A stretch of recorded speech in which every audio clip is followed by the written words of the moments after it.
Hi there, welcome back to the Dylan Rounds case. Welcome if you're currently here in the live premiere. Today we're looking at a specific event which supposedly happened on the 28th of May 2022, the day Dylan Rounds was supposedly killed and possibly disposed of all within the same day. And it's the event of a chop shop, a scrap yard, 70 miles away from Dylan's place, more southeast. The road to it, in some way or another, was blocked off, supposedly, right? You'll hear me say that keyword quite a bit, right? Because it's not 100% for definite. It's a story that has been told over time, and I guess it has faded out for most part of it. It's resurfaced recently because June mentioned it. June, the username on YouTube, in the comments recently. And I think the story originally came from Ty Corbin. Now, if there's anyone present that wants to add on to it, feel free to do so. If you want to make corrections as well, that's welcomed. But I'm just going to roughly work with what I've got today based off what's been talked about. And just basically look at the maps as well. Analyse, is it a big deal? Is it a coincidence? Is there a link, along that lines? Anything strange behind it? Does it have any connection to where Dylan Rounds could be located at now? Right? Guess there's no harm in checking. We could possibly even tie it in with the Jubilee truck, which was seen by Walt and Michelle. And it all comes down to the direction of the truck when it was leaving. But I'm just going to go through it today. Make sure to stick around. Might have some questions to ask, and if we can make any links there, it could strengthen the case. Let's see. Anything else to highlight? Not really. If you want to catch up on the previous videos, feel free to do so. I'm going to try and upload some more short videos in between as well, see how that works. We can also look at the comment section from last night because it won't take too long. Read through it, answer any questions, any key information to acknowledge, and it'll allow people to join on in terms of this live premiere as it's ongoing. As well, feel free to share your thoughts, opinions, and reactions in the live chat box on the right-hand side of the screen.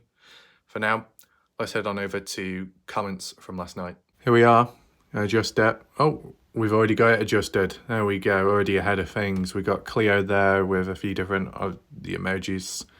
Cleo also got kicked off from last night. Who knows why? A couple of people have experienced that over time. Typical YouTube. I remember someone recently saying that they were subscribed to Kenny Veach's channel, Snakebit McGee, that missing YouTuber.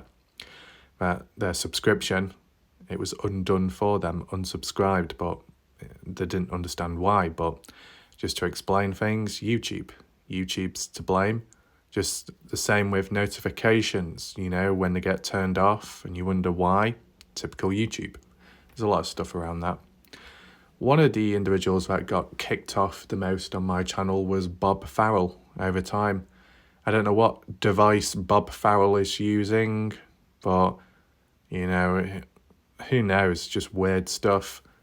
Robert, phonicians, context. Is it possible to be completely out of context? Of course, I'm probably the master of out of context wording and sentences. You compile compilation of all the dodgy things that have been said, up on this channel, and you'll think, whoa, you probably could write a book about it.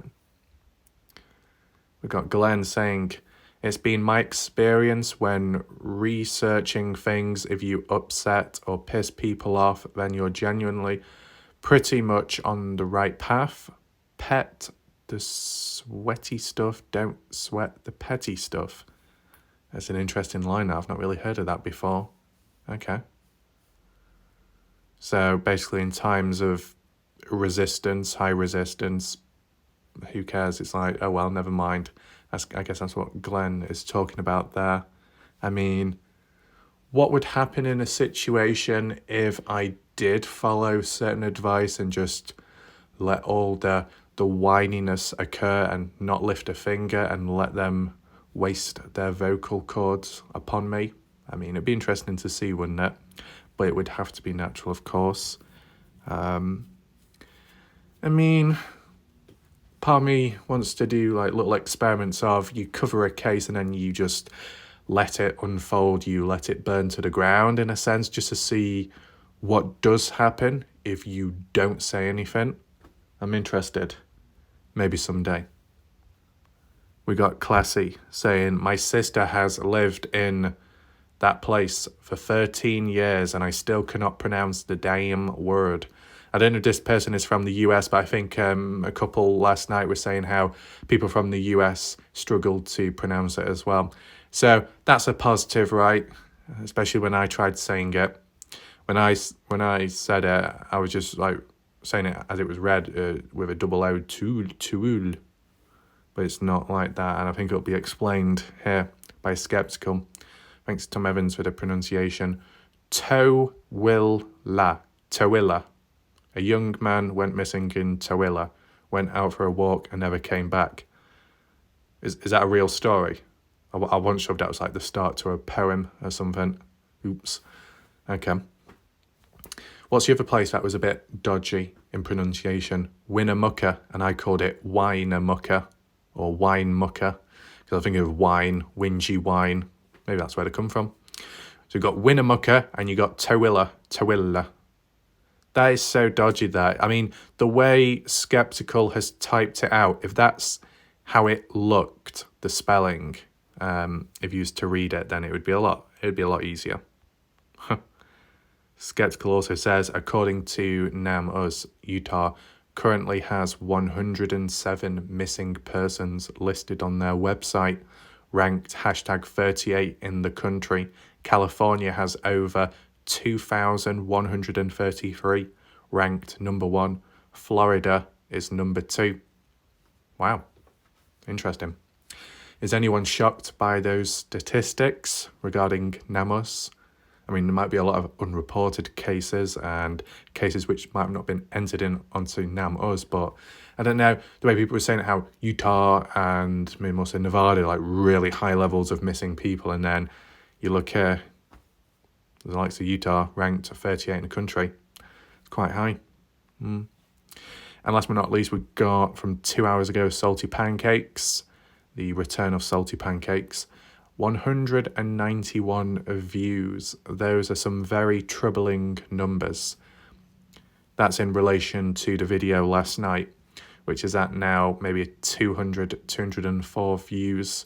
I mean, brief context to understand, well, for people to understand what pancakes is referring to here.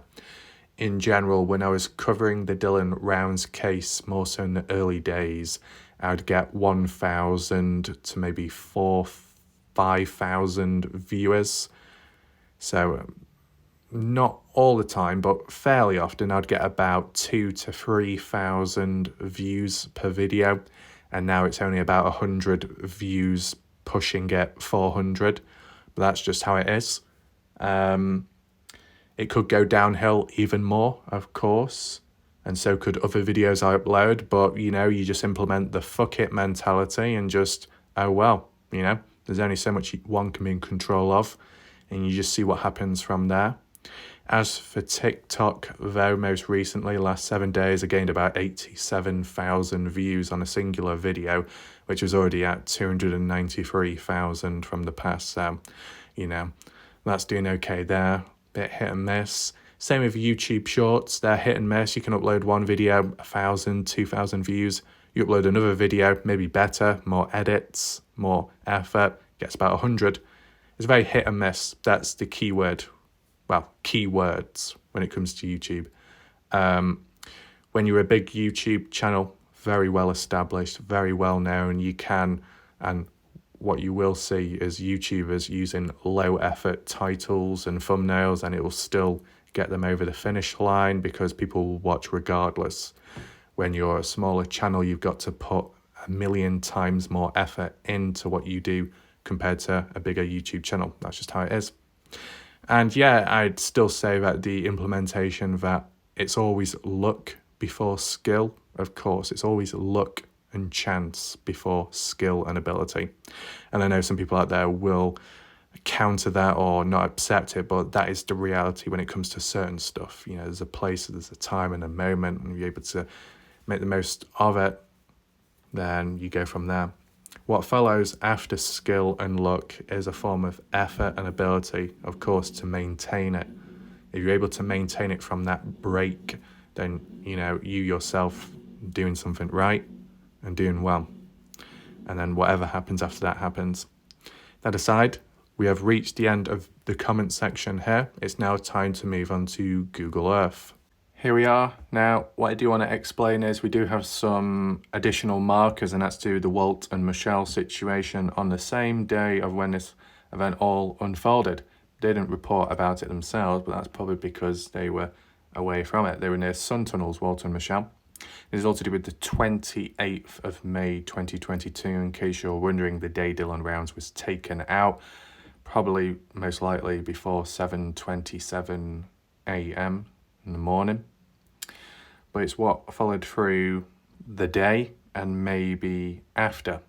I don't know for sure how long it lasted, but supposedly there was like a roadblock being, is it roadblock in debris, vehicles, one or the other, probably vehicles, blocking off one of the roads so you couldn't get down it to visit the chop shop. Why would that be the case? Was it just a coincidence? Was it genuine? Was there any link? That's what we're kind of like referring to here today. Obviously, don't have all the information or all of the scoop of the story, but just working with what we've got. As said, if people want to make corrections or add on additional detail, then why not? Feel free to do so. There's no harm in looking at this, because for some time now, I have referred to the chop shop because it was mentioned in the past. It was never really elaborated or focused on in a singular video until now. You get what I'm saying? And until now, just recent people like June have reached out with the information or the supposed stories they've heard of elsewhere. So it's not about going down a rabbit hole or getting confused. It's just about looking at a supposed event which happened around the time of Dylan's death and to see if there's any link behind it. You know, just like with that. And it does time with the truck. So if you're not quite familiar, we'll just zoom in very quick here. Right, you got the Grainshed property, Dylan Rounds murdered before 7:27 a.m, presumed on site here, okay. Lower down, 3 p.m, later on in the day, a Jubilee truck leaving the shed, coming down this way, through the gate. Walt and Michelle present at sun tunnels around the time of when the truck was leaving, unable to identify who was inside of it at the time, just because of the movement and the way they were passing by, understandable. Was there ever a clear up, an explanation of which way the truck turned? Did it turn left or did it turn right? If it turned left, it would be going west and maybe towards Montello.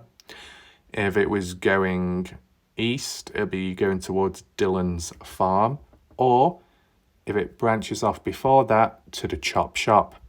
And that's why I'm tying it in with the video today, because if there is a link, then possibly, just a suggestion, if it does link and it does apply and it is true, then maybe that truck was disposing Dylan Rounds and it went in a certain direction, and that's why it was blocked off afterwards to prevent anyone from getting down. My simple question would be, or response, well, is there any alternative ways to get to the chop shop besides that road? I'm not quite sure, but we can look at that today. Zoom on out.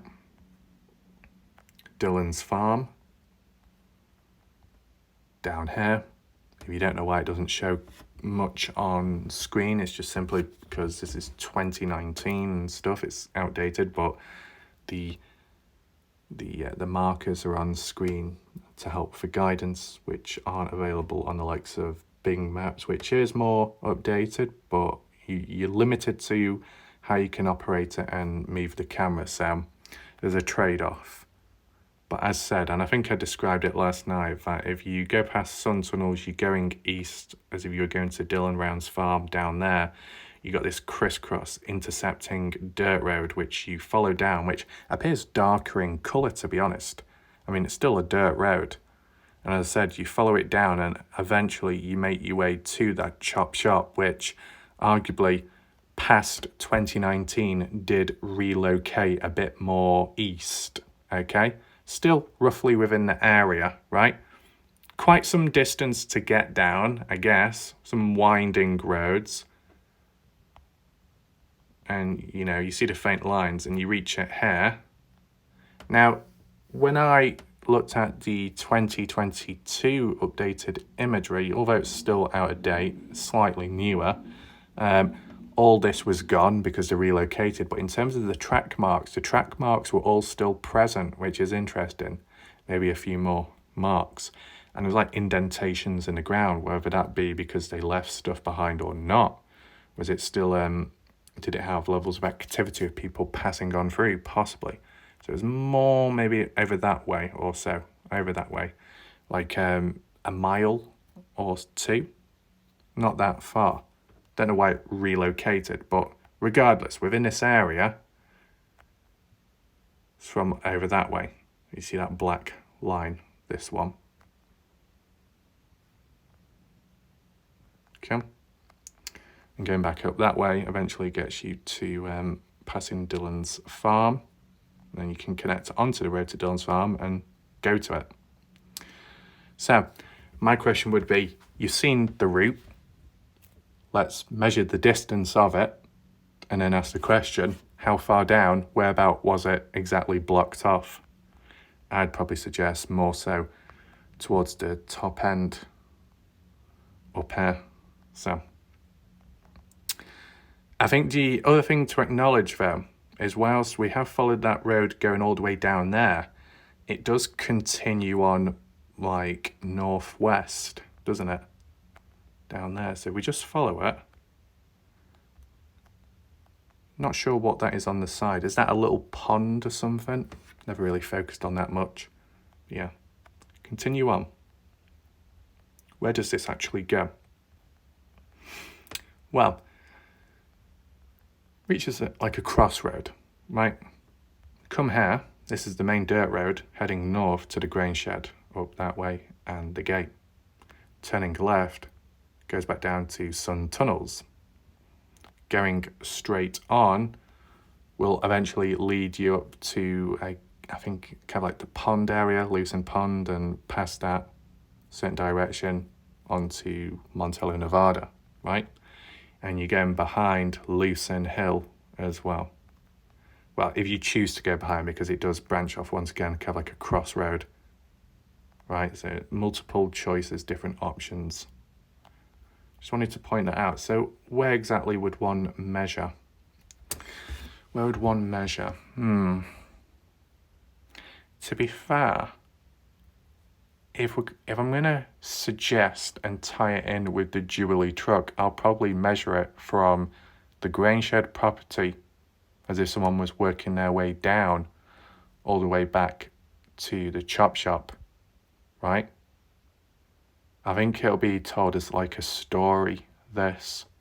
But I think before we get on with the basic story, I just want to visualize, because this is the thing, there's no photos at the chop shop, no one's uploaded them.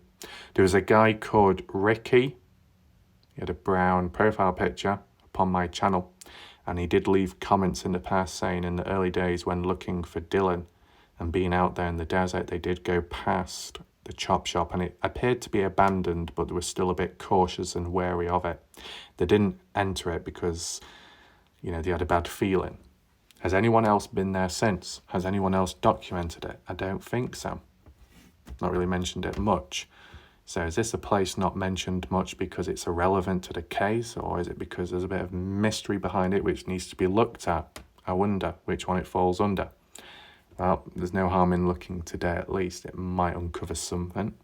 So, if you watch in June, or anyone that has knowledge about the event, we're talking the 28th of May. Throughout the whole day, I'd assume. Going on to the 29th and past that, I'm not quite sure. But that story of the road leading to the chop shop, which you see here, which I pointed out, there was a roadblock. If there was a roadblock, how far down was it? Are we saying here? like there, just off the road going to Dylan's place, or was it much further down? And if it was blocked off by vehicles, by one or multiple, or debris, my next question would be, if it truly is blocked off, was there any alternative ways to go? I mean, if people do drive off-road, right? So like coming down to Dylan's farm here,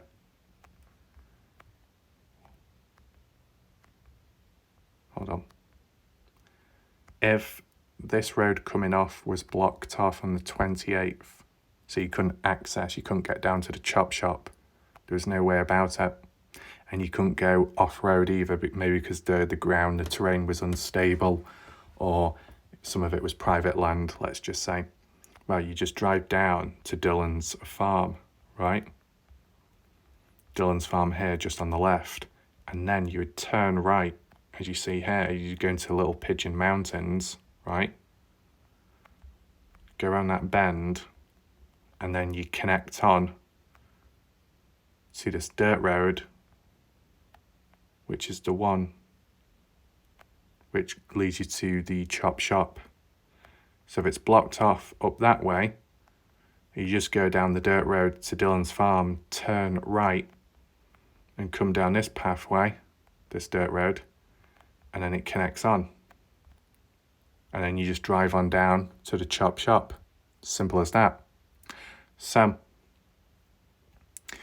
if there are alternative pathways, dirt roads, to access this main one, and if one of the entrances, let's say, was blocked off, then you just go to the alternative, right? So for a successful roadblock, you'd either have to block off these multiple turn-off points, right? Or you work your way down the road where there's less options, and then you block it off. So, such as here, you don't see any turn-offs, you don't see any alternative paths. If you block it off here, you come down from that way, no chance. That's just an example, okay?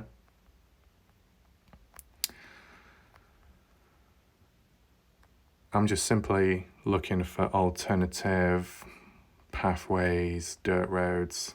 I mean, the further you work your way out here, yes, the more open and vast it becomes, but the less driver friendly it becomes as well, maybe. You don't see like lots of proper roadways, no tarmac, not really any true dirt paths with solid ground. Apologies if it's not loading in, that's just, Google Earth failing once again with the shit processing. But you saw the distance, well, no, you didn't see the distance, but you saw the length of the roadway to get down to the place in the first place. So whereabout would it be blocked off, right? We can measure, though, the distance before we go into the story and tie it in with the Walter Michelle situation as a possibility. Take in mind, I'm going to measure it from Grainshed property, just like if I was to tell the story.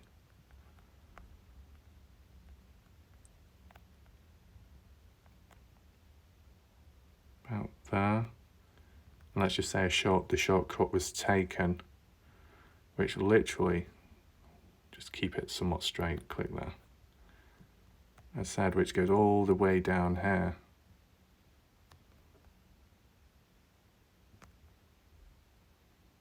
I don't like it when it flickers. Share your thoughts, opinions, reactions, or just talk about other stuff in between.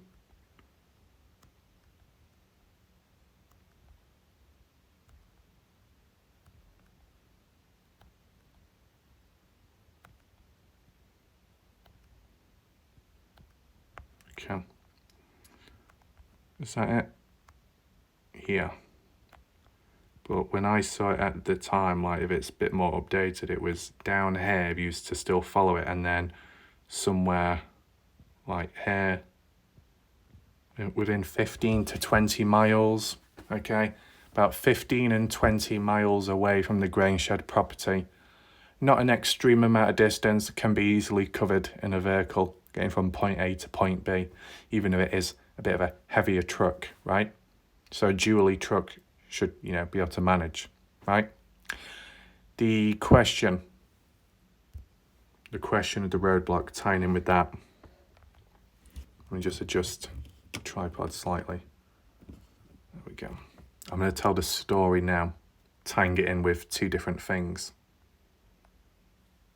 But that's weird. Why did the project just suddenly cut out? It did.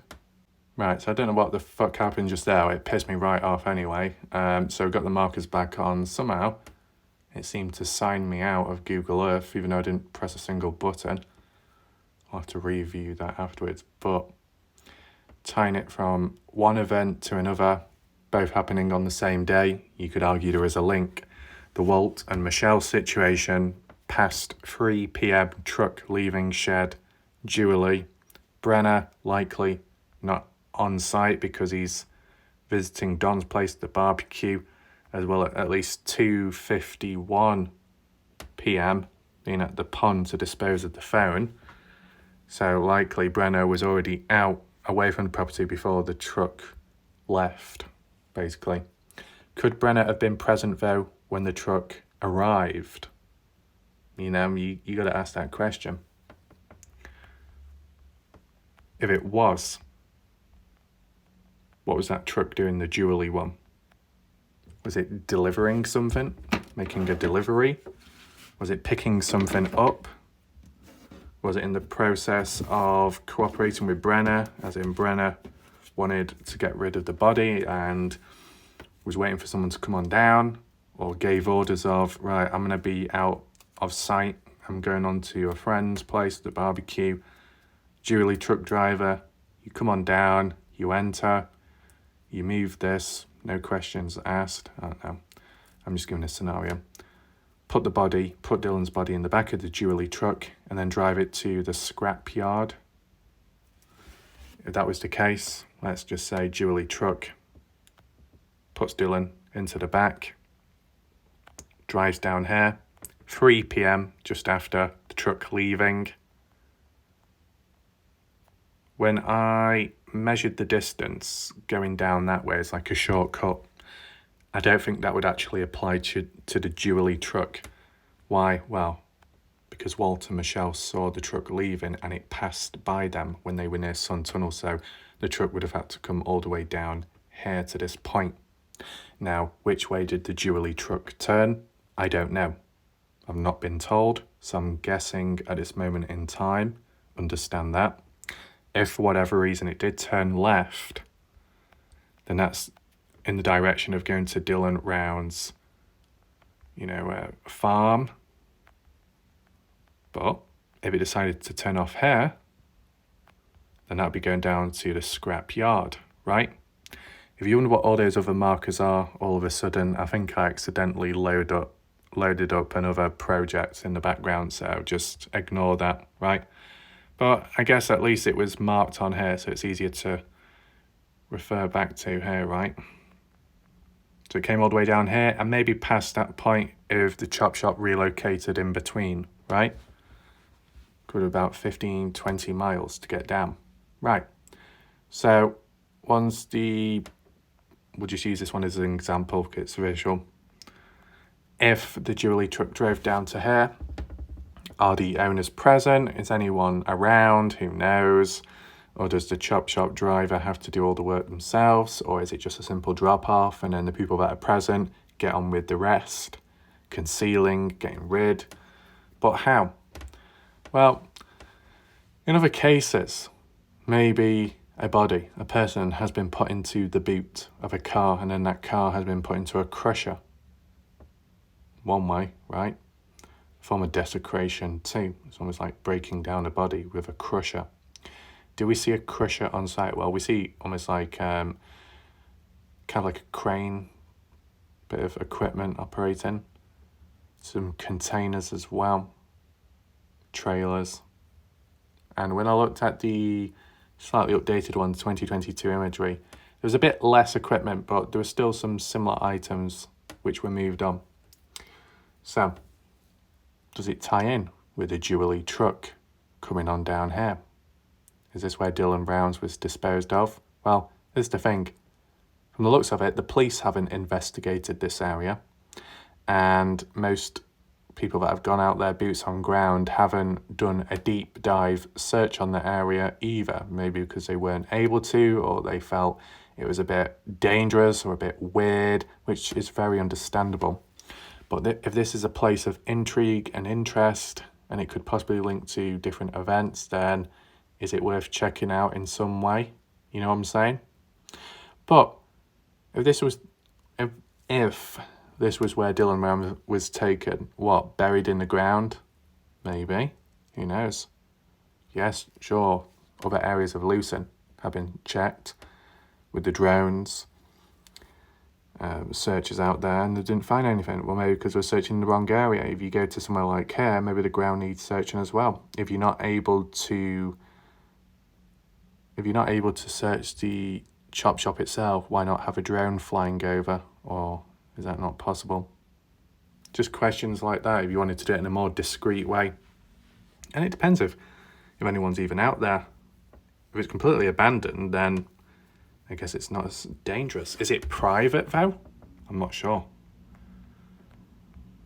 Seems to be an unnamed place, though.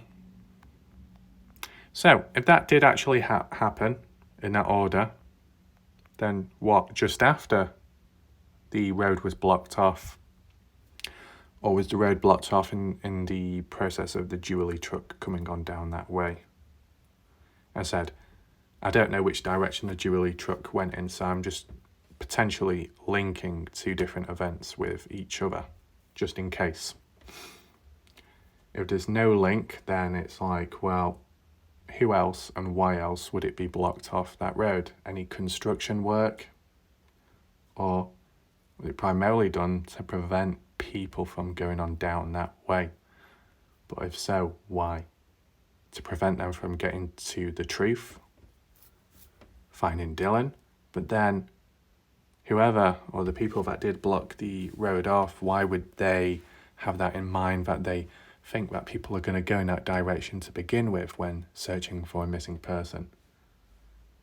You know, I guess the only other question would be, when family, friends, etc. were down there and they kept talking about track marks in the wash, well, what about track marks coming off the dirt road to go down to the chop shop?